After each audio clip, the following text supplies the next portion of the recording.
Allah həyatda heç bir atanı övladı qarşısında baş aşağı eləməz.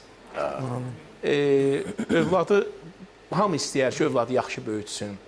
Hamı istəyər ki, övladına yaxşı şeyləri alsın, geyindirsin, yaxşı yerlərə aparsın.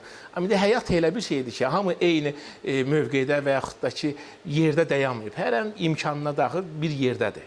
Bir yerdə dayanıb imkanına görə. İndi kasıb da olsa, məsəl üçün, elə o övlad da gözünü açandan o imkanı görübsə, məsəl üçün, mən gətirdiyim tutaq ki, bir 30 manatlıq, 40 manatlıq nəsə bir balaca bir hədiyyə, bir kasıb atanın da apardığı 3 manatlıq, 5 manatlıq hədiyyə, onun fərqi yoxdur. Övladı sevindirmək nəyəsə hədiyyənin qiymətinə, dəyərinə baxmır. Əsasıdır ki, onu sevindirəsən. Başa düşdünüz? Mən də onu, yəni, bir bəhanə var ki, atalarda, hə, onun imkanı var, o eləyir, mənim yox. Zaten o uşaq nəyinsə, o uşaqdır. Nəyinsə qədərini, dəyərini, pulunu bilmir uşaq. Uşağı nə alsan ucuz olsun.